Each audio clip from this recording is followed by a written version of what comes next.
கேரவானுன்றமை இதுதான்.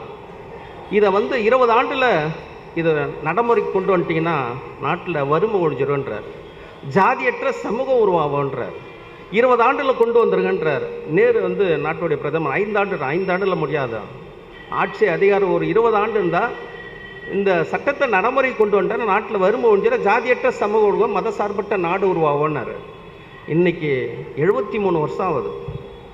2015 பார்லிமெண்ட்டில் ஒரு டிஸ்கஷன் நடக்குது. என்னடான்னா, அமெரிக்காவில் ஒரு கான்ஸ்டியூஷன் டே எப்படி கொண்டாடுறாங்க, சைனாவில் எப்படி கொண்டாடுறாங்க, உலக நாடு முழுக்க எப்படி கொண்டாடுறாங்க, இந்தியாவில் எந்த அவேர்னஸும் இல்லாத இருக்குது, எந்த விழிப்புணர்வும் இல்லாத இருக்குது. அதனால் ஒரு கான்ஸ்டியூஷன் டே நவம்பர் 26னா பாபா சாஹேப் அம்பேத்கர் டேவை கொண்டாடணும். ஏப்ரல் 14 வரைக்கும் அந்த நாளை கொண்டாடணும். முக்கியமாக பள்ளிக்கூடங்கள், educate institute, private sector, university, government sector எல்லா இடத்துலையும் அதை நாளை கொண்டாடணும் அப்படின்ட்டு ஜிஓ போட்டுருக்குறாங்க. சர்க்குலரில் எல்லா மாநிலத்துக்கும் அனுப்பிச்சாச்சு. எல்லா ஜுடிஷியல், எல்லா நீதிமன்றத்துக்கு எல்லாத்துக்கும் அனுப்பப்பட்டது. இன்னை வரைக்கும் 2015 2019 அனுப்பிச்சிருக்கிறாங்க. நகல்லாம் இருக்குது. இன்னை வரைக்கும் நவம்பர் 26 ஒரு கான்ஸ்டியூஷன் டே அப்படின்னு கொண்டாட மாட்டுறாங்க.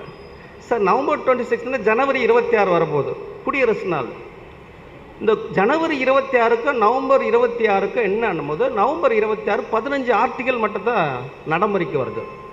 மிச்சம் மீதி 395 ஆர்டிக்கலும் ஜனவரி 26 கான்ஸ்டியூஷன் நடைமுறைக்கு வந்துடுது. இந்த 2 நாள் பார்த்தீங்கன்னா சுதந்திர நாள், குடியரசு நாள். ஜனாதிபதியுடைய தலைமையில் தரப்படை, விமானப்படை, கப்பல் படை எல்லாம் சேர்ந்து அணிவகுப்பை சேர்ந்து அந்த சுதந்திர நாளையும் குடியரசு நாளில் கொண்டாடுவாங்க.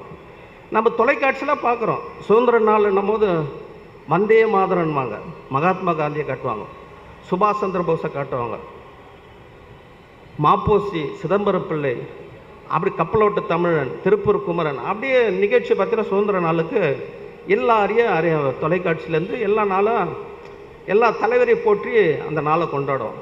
குடியரசு நாள்ன்னும் போது சட்ட நடைமுறைப்படுத்தின நாள். அந்த நாள் பாபா சாஹேப் அம்பேத்கர் நாளுன்னு கூட இன்னி வரைக்கும் யாரும் கொண்டாட மாட்டுறாங்க. இன்னி வரைக்கும் காந்தி ஃபோட்டோ வச்சு தான் கொடியேற்றுறாங்க.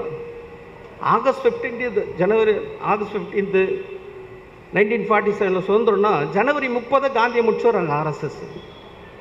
5 மாதத்துலேயே ஒரு கதை முடிஞ்சிடுது. குடியரசு நாளுக்கு மகாத்மாவுக்கு சம்மந்தமே கிடையாது. குடியரசு நாள்னா ஒரு சட்ட நடைமுறைப்படுத்தின நாள், பாபா சாஹேப் அம்பேத்கர் நாள். அது அந்த நாளுக்கு கூட இன்னி வரைக்கும் கொண்டாடாத இருக்கிறாங்க. என்னடா மலையை வைக்கா போட்டு மறைக்கிற கதையாக இருக்குது. அதனால தான்